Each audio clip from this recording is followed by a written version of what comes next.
during the actual production, they fire every writer and just have some random dude off the street write the rest of the story. If all of your characters just walk away fine, it's really just another day at that point, because heroes get into big fights all the time with henchmen in a variety of scenarios. It's not common that heroes star in a legit battle. The writers just completely ignore a major problem that they themselves wrote into the story and pull something out of their asses that has absolutely zero side effects or explanation of why it even works. The entire dimension is tilting. What else could possibly be happening in this world? There is pure pandemonium and death happening off screen right now, which means that 9 officially has a kill count.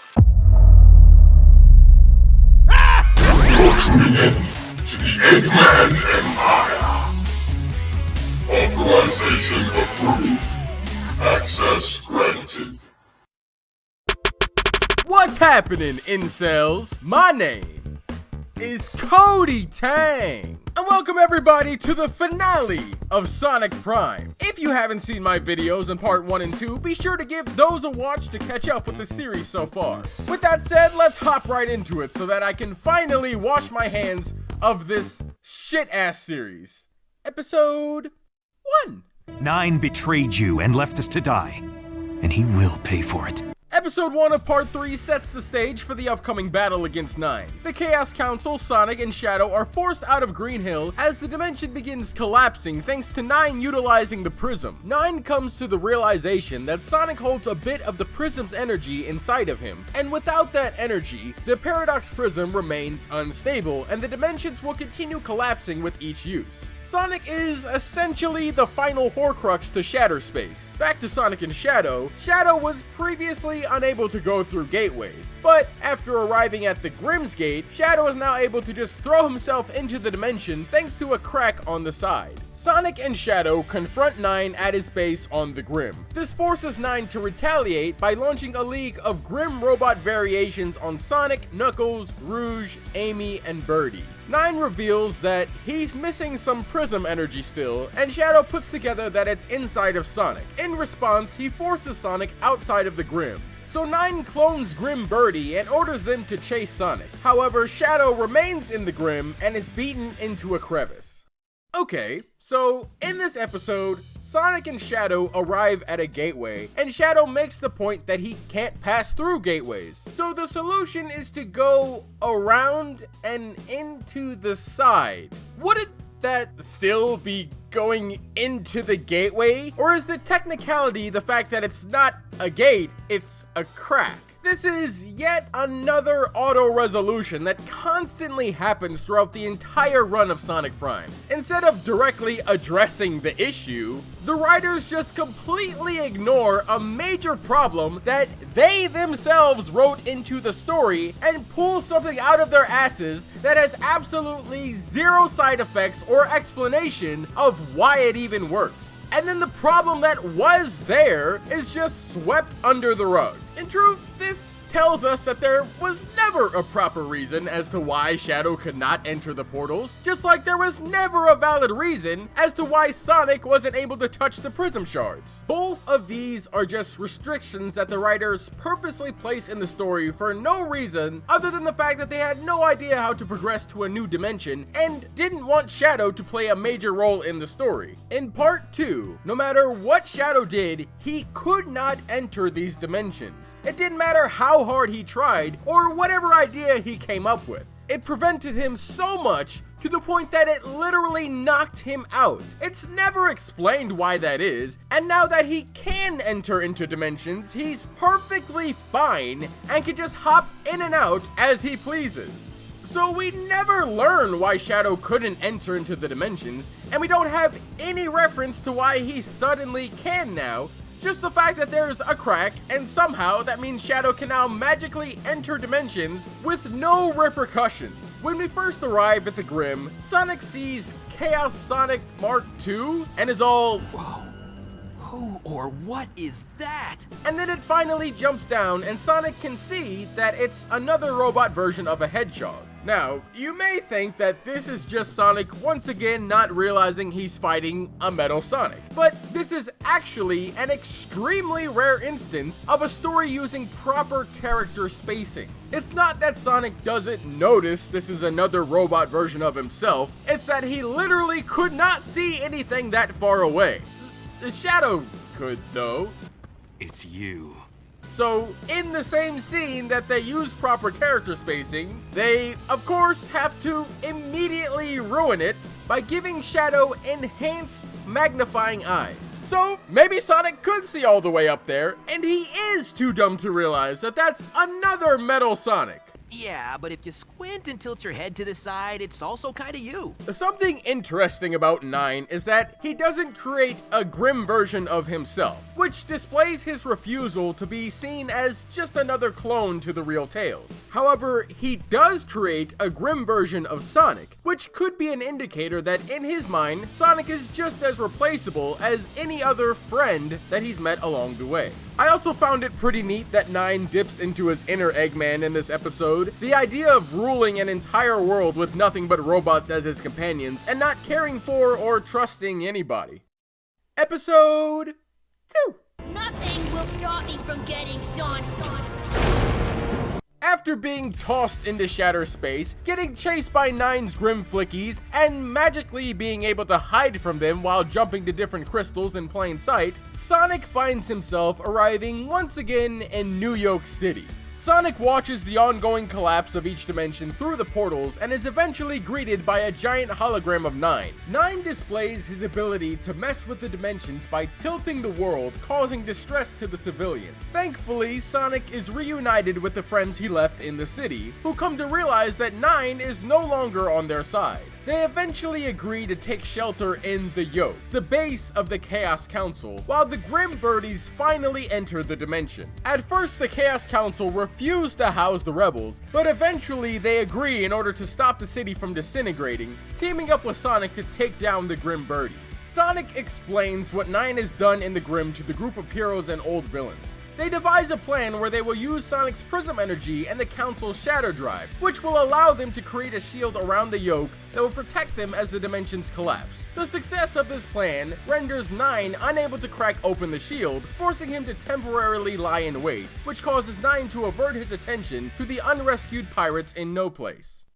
Alright, so if Sonic is so fast that he can silently sneak from crystal to crystal, which would require him to jump and run at a speed so insane that it fails to even make a noise, how does anybody manage to chase him at all? When 9 is messing with Sonic by tilting the entirety of New York sideways, with 3 civilians hanging on for their lives, 9 tasks Sonic with saving these 3 people. Thankfully, the counterparts of the heroes join in, but like, what about all the other civilians? The entire dimension is tilting. What else could possibly be happening in this world? Inside offices, houses, people by the edge of the city, there is pure pandemonium and death happening off screen right now, which means that 9 officially has a kill count. There's no way he doesn't. Episode 3. Once I have your energy, I can restore everything. This episode starts with a terribly done sprite animation, using a collage of custom sprites and random official sprites that they didn't even remotely try to make them look like they go together. General is also here because they just ripped the Eggman sprite from Sonic Advance 3, so General just fucking dies. The creators of Sonic Prime are aware that that's an actual character stuffed into that robot, right? Afterward, 9 creates even more Grim Birdies and sends them into No Place. The Egg Council states that the shield won't hold for very long. As Sonic counts the civilians he's been saving, he realizes that Black Rose's pirates are still stuck in No Place, which is currently on the verge of collapsing. The crew refuse to let Sonic go, but eventually the 3 Amy's agree to help. The 4 of them are able to find the missing pirates thanks to Rusty Rose's scanning, and they rescue them after little resistance delivered by the Grim Birdies, and surprising help from the Chaos Council. Upon returning to the Yoke, the crew is quickly losing morale as their world crumbles to pieces. Sonic decides to give himself up to 9 in order to stop the constant destruction. And, you know, the death that is absolutely happening right now. Sonic agrees to go with 9 under the condition that his friends are safe and their worlds will be rebuilt. 9 agrees to this and Sonic is allowed to head into the Grim. Just as 9 is about to take Sonic to his lab and kill him for his energy, Sonic's shoes start glowing, revealing that the Egg Council tracked Sonic's shard energy and collectively forced themselves into the Grim without Sonic's knowledge, thus officially beginning the hero's assault on the Grim. Awful quick to brag about a bad idea, ain't ya? Easy for you to say. Coward. Come say that to my face, egghead. He did. Okay, we really need to clear this up. Is everybody that gets thrown into shatter space being deleted? Is 9 or is 9 not causing mass murder right now? Here's something that, I don't know, might add to that. Sonic saves all the citizens of New York. You know, all 4 of them. Sonic is so good at keeping track of the people that he's missing the 6 that were previously with him. He even counts them one by one, as if there's like a crowd of people all jumbled together here. So what happened to all of these guys? Or even maybe some of these guys? Does the Chaos Council run an entire city that only consists of about 20 people? And they're struggling against the rebels? Is everybody dead, or is this really the population count of New York? Again, I have to ask, what is happening to everybody that doesn't get saved? During the conversation between Sonic and 9 at the Grim, before the Chaos Council showed up, the two are speaking as though this has been a long time coming, with Sonic even asking, Ever wonder where we'd be if things had gone differently between us? I do. All the time. like, bro, this literally just happened. It hasn't even been a day. If you go to this episode and just watch through this entire interaction, it's written as though they've been friends for years, but then over time they drifted apart and now 9 is a villain. 9 even begins breaking apart how the mind of Sonic works. You know, after all this time, I think I finally understand you, Sonic. This psychoanalysis of Sonic just isn't set up properly at all. 9 was creating an entire world for Sonic. These two were good friends an hour ago, not years ago. Episode 4. Thanks. It was easy. I was fighting your robotic double. Obviously the weakest of the lot. At least I have a double! Sonic joins with his freshly arriving friends, who all prepare for battle against 9 after giving a rousing speech to Sonic about them not allowing him to sacrifice himself. 9 raises his base high atop a pyramid and unleashes an army made up of Grim robot clones, beginning the battle. In comparison to the Grim robots, it becomes clear that nobody on the hero side can properly work together, which is costing them the war, even though nobody has actually died or gotten too hurt to really fight yet. So the war hasn't even progressed at all. 9 spots Mangy and Sails working together and orders the Grim robots to kill the two foxes. Sails throws a bomb-laced gun at the oncoming robots and Let's hope this works!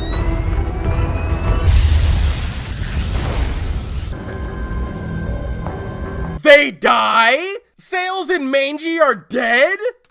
I didn't see them die, so they're not dead. I didn't see them die, so they're not dead. Now this angers Sonic to the point that he wants to hurt 9, but he understands that he can't just confront him. So Sonic decides the teams should work together, handing the reins to Rebel Rouge, who divides the teams up with their respective dimensions. The Boss Cage gang is specifically tasked to sneak up on 9. Everybody teaming up goes pretty well, with each team being able to properly work together and somehow obliterate the Grim robots with ease. I don't know why they didn't already team up with those in their dimensions, considering those are their friends. 9 pumps even more Prism energy, allowing him to create a new giant robot, this time in the form of none other than Big the Cat, a Grim Big that can launch a barrage of Froggy bombs, ending the episode. So, we know that Sonic is canonically stupid in Sonic Prime, yet so far he's come up with almost every plan and realization all by himself. If you've watched my previous parts, you already know the extreme level of moron this Sonic is. So I just find it so surprising that he's so well versed on every aspect of a war and how other people are thinking now. We are your betters! Then you'd better get with the program, or you're gonna find out how much worse things can get. Who are you? Seriously, I have no idea who you are. This is the best joke in the entire show. There's a few things that happens with the characters in the story that just breeds inconsistency. Get wretched creature!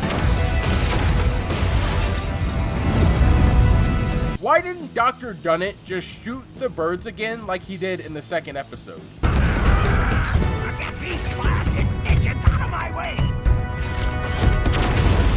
Also, I guess Dr. Deep is okay with not giving things a dramatic effect again, as he ruthlessly attacks all of the Grim robots. If you've seen part 2, you'll know that in No Place, he had to make it a point that he had to strike a pose before fighting Captain Dread. Time to show off my warrior pose.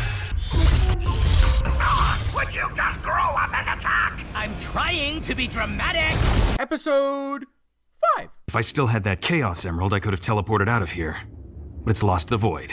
And smashing hordes of Sonics isn't the worst thing in the world. Sonic awakens after taking a direct hit from a Froggy Bomb, completely unharmed in fact. This is followed by the Grim Big launching a legion of Froggy Bombs at everyone and attacking with his tail. This allows 9 to just start winning the entire battle because the robot is just so big, I guess. As the battle rages on, Sonic is knocked down into one of the cracks on the surface of the Grim. He almost gets defeated by a Grim version of himself, but Shadow thankfully saves him, revealing to Sonic that he's been down here just fighting robots the entire time, for some reason.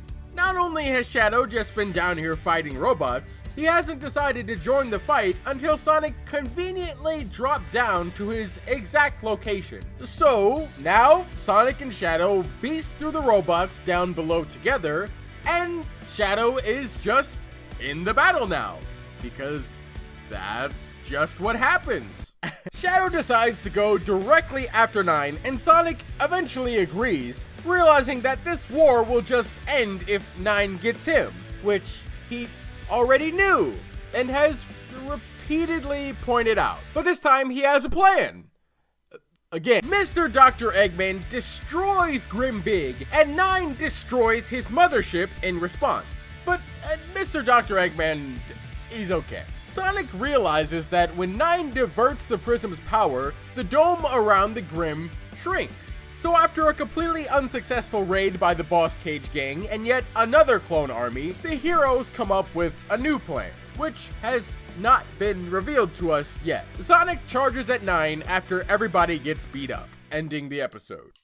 So, tell me why 9 didn't make a clone of Grim Big? That seemed to be a war ender right there. He could have just 3 or 2 of those, and there's nothing anybody could have done. And Dr. Dunnett is apparently able to shoot the birds off his ship, again. You're alive!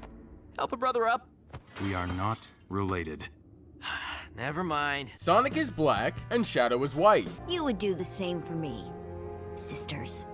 Sister, I have never had a sister. Neither have they. Nice throwaway line. These guys are lucky they're in a cartoon. The pure demolishing force that a robot would have at punching somebody is beyond concussing. Add that with the speed that these robots are hitting everybody, this fight would quickly become a horrific bloodbath before a hero threw the first punch.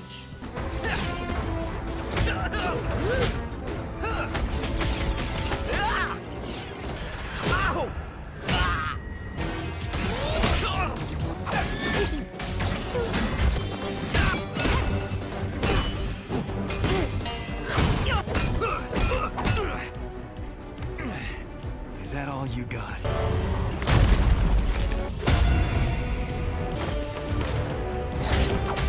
Episode 6.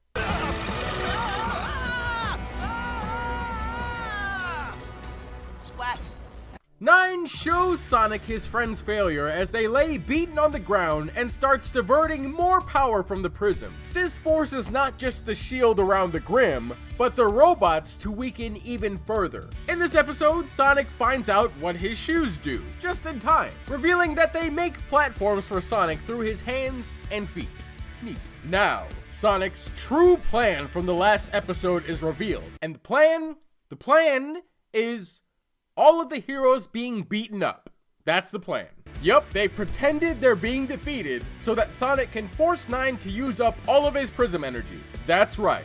Sonic convinced everybody to take 20 tons of metal to the face, and in the case of some of them, multiple times, so that they could only pretend to be hurt by the metal plates being jammed into their faces. Once enough of the prism power is drained enough, the crew defeat many of the clones. However, the Alpha Grims prove to be much stronger than the clones. Eventually, 9 sends all of the Alphas towards Sonic, and in response to this, the heroes once again have to fight the clone army. And this time, the big robot is revived. Well, but it actually turns out that it's not big, it's actually Mangy and Sails who have taken control of Grim Big. Sonic and Knux begin to fight 9. Meanwhile, Shadow, after struggling to defeat the Alpha Grim Sonic and even being knocked down, unable to continue, the Alpha Grim Sonic heads to defend 9 with its clones, where Shadow comes out of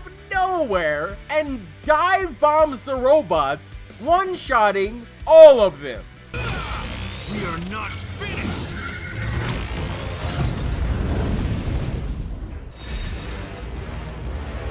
Yup, he just kills them just like that, after struggling so hard. No! How?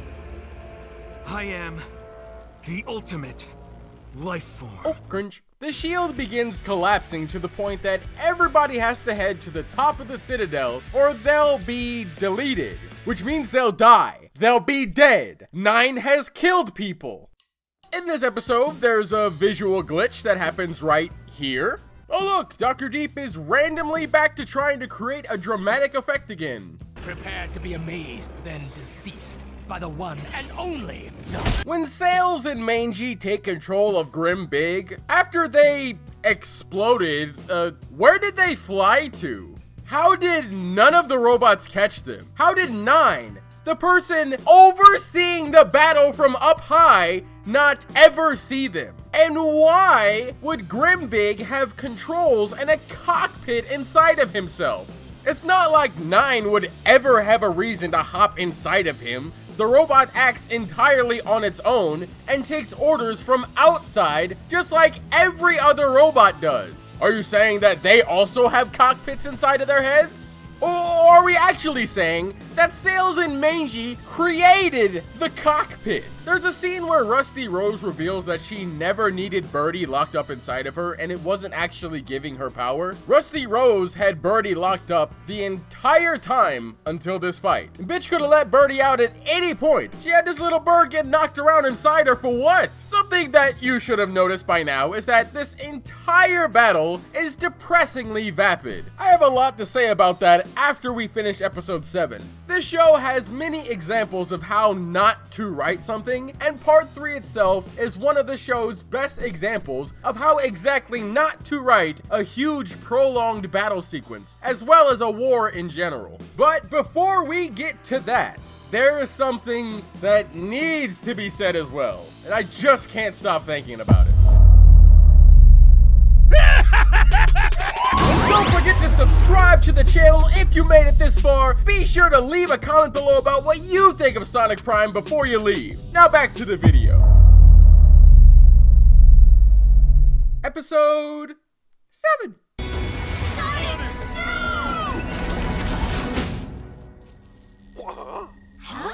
We see that all that's left of the Grim is 9's pyramid base. Sonic and 9 fall into 9's workshop, and Sonic sees that 9 has been planning an entire world for them. Now get ready for this resolution. Sonic apologizes to 9, stating that he didn't listen to or appreciate what 9 was trying to do. Sonic forces everybody to stop fighting 9 so that he can reason with him. And guess what? It works! And 9 apologizes to everybody. So now, that's settled. Remember when 9 killed people? He murdered people and destroyed worlds! Well, guess that doesn't matter because he said, oh yeah, sorry about that killing part, XD Lamau. So now Sonic sacrifices himself to the Prism Shards so that everything can be remade. 9 once again promises not to harm anybody or their dimensions again. Thanks to Sonic, the Prism becomes stable. However, Sonic is fading. Now get ready for this twist. The Chaos Council tries to steal the Prism Shard, but they can't agree with how they want to use it, and they all begin fighting each other, resulting in them being launched into Shatter Space. Which, like, wouldn't that kill them? That's one of the major reasons they didn't want to be outside the shield, right? Why couldn't this fight be fought in between dimensions? What was the actual risk there? Is anybody dead? Are they all just floating in space? Now don't get me wrong, 9 still killed people. He tilted New Yoke twice. He's a murderer. 9 is able to use the shard to recreate all of the dimensions, even the one that is assumed to be Sonic's original world. Can 9 revive people? Especially people he doesn't even know? Was anybody revived at all? Nobody here was forced back to their original dimensions, so I assume nobody else was either. There are people revived right now, trapped in A race to get Sonic to that world launches, with everybody working together to get Sonic back home before he fades away. Eventually, it ends with Shadow helping Sonic make the final leap into the dimension. Their dimension. The dimension somehow sends them back to the exact moment of time just before Sonic charged at the Paradox Prism. Sonic goes around greeting his friends who are all stuck in slow-mo for some reason, until Sonic starts running the exact route he ran in part 1. And then time returns back to normal. This time, instead of hitting the prism, Sonic hugs Eggman's robot, happy to see him again. The original crew worked to protect the Prism Shard and defeat Eggman, with Shadow coming in to chaos control the Paradox Prism to somewhere, and then Eggman promises that he'll be back with a fleet. And so Sonic Prime comes to a close, with the crew on Green Hills Beach. The Paradox Prism explodes off screen, sending a shockwave across Green Hill. And then a mysterious spooky shadow covers the sun, and Sonic charges at whatever it is, ending the show. Okay, so at the beginning of this episode, when Sonic is apologizing to 9, Sonic actually knew entirely what 9 was trying to achieve with the Paradox Prism. In fact, that's the entire argument that sets up part 3. Sonic is just apologizing and acting like he had no idea what 9's plan ever was. Sonic is gaslighting 9 into submission, and it works. Sonic Prime has the exact ending that Boss Cage Maze has. It's the, my bad, I didn't understand I hurt you, ending that Prim and Thorn Rose had with each other. It's that, but instead of being stretched out into 2 episodes, it's stretched out into 7, and everything that happens in it feels even more pointless. And to top it off, Sonic is lying to 9 about his apology, unlike Prim and Thorn. So I guess we can come to the conclusion that the theme of the show is just pretend to care about your friends. So was this Shadow like the Chaos Council coming into Green Hill, or is it Eggman's fleet? Did Shadow activate the Paradox Prism himself? Cause he like left with it. Did Eggman unleash another bomb that steals Sonic's energy? What the was that? With all of that said, we can officially close the final chapter on Sonic Prime. So let's have a quick discussion on it. And then I'll hopefully never have to see this abysmal show again. Let's start light. Ashley Ball's performance as 9 is just terrible throughout the entirety of part 3. I was already iffy on if I was a fan of her performance as Tails. She wasn't a bad actor in any regard, but the way she makes him talk is as though he's got too much gum stuck in his mouth. Ashley Ball was the weakest link of the cast, right next to Adam Narada as Knuckles, but he can't even really be considered a character. So she is the weakest link of the cast. The frequent lack of energy she gives off for 9 and repeated failure to bring enough emotion to him, even when he's supposed to be straight up shouting, just makes it sound like Ashley was too nervous to actually speak the majority of the lines given. Shadow thinks he can take Sonic away from me? Not a chance.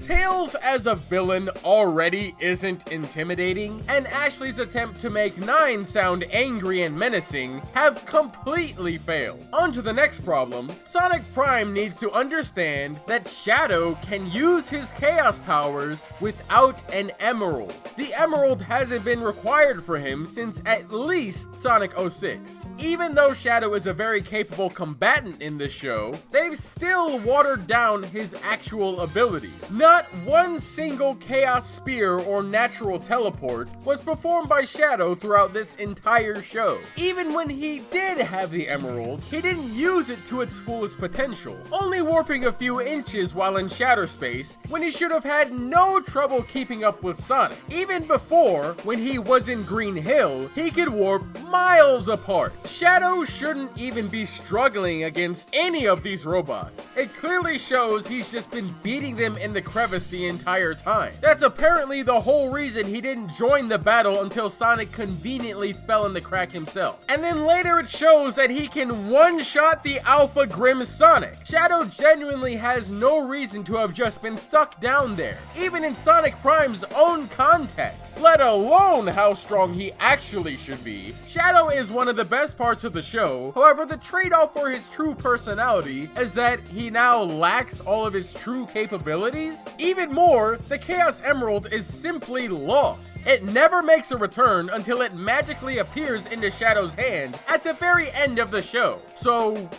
what was the void? How did the Chaos Emerald come back to Shadow? Also, why is time reset? Do Tails, Amy, and the rest of them even remember randomly appearing in Green Hill at the end of part 2? Are the dimensions reset as well? Are they even real anymore, or did they just delete? If they are still real, does every location have a Paradox Prism? Why does the Paradox Prism even exist? Why were there 5 versions of Eggman? How come Orbot and Cubot didn't get forced into the prism? Oh, remember when Sonic had a whole new form? Yeah, well, notice how he doesn't do that again. Even though a major tease was that it wasn't even complete yet, it seems that the entire moment just didn't have any payoff. It was written into the show as yet another instant win for Sonic that he used against the Prismatic Titan. It seems like Man of Action just wanted Sonic to have a new form and were just flexing on the fact that Sega said they could. Overall, this entire story felt like a complete waste of my time. It was written about as bad as you'd expect a modern day Sonic story to be written.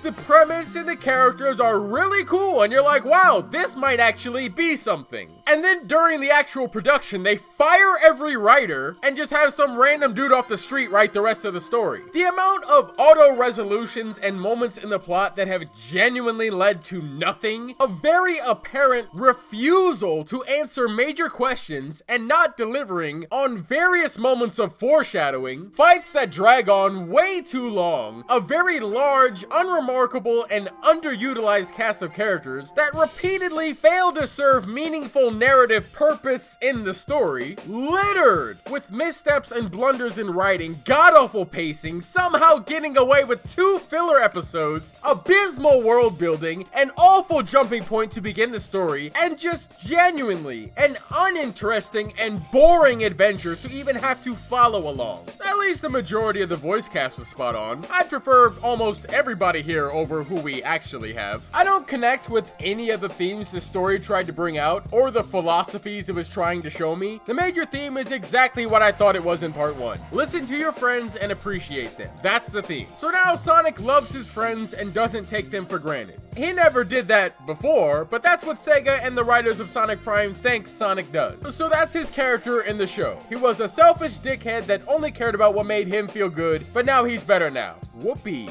It only took him until the very final moments of the final episode of this series because he never developed that way throughout the entire story. He was a dickhead up until the very end. Oh, and his apology is him literally lying about being sorry. Solid character development. Now let's talk about the final battle. The war overall was ass.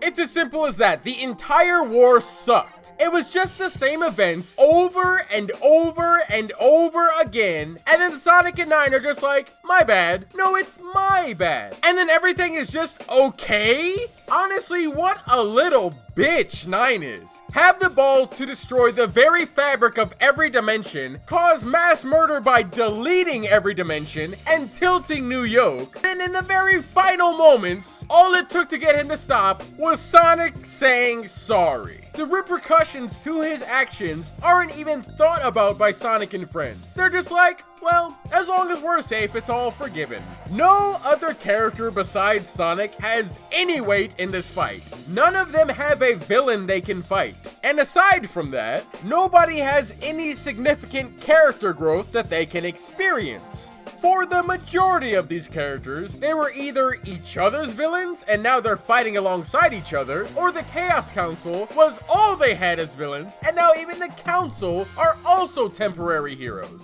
So the fight is very much just about Sonic and 9, so therefore, they're the only people who have any actual emotional connection to the war. I will grant them that the only leg in the fight the cast have is that their worlds are collapsing. There's no storyline to follow once the battle begins. We're just waiting for Sonic to interact with 9 while everybody else, well, does busy work. And then there's 9. Nobody is on 9's side. It's not like he has any sympathetic or understandable angle that he's fighting for. He's undeniably evil for what he's doing, so nobody is fighting for his cause, and there's no way we can relate to a character that is just killing everybody because he didn't get his way. I genuinely didn't care about anything going on, and there was no clear endgame or progression happening. Every time the heroes would get a big victory, 9 would just undo what they did by launching more clones.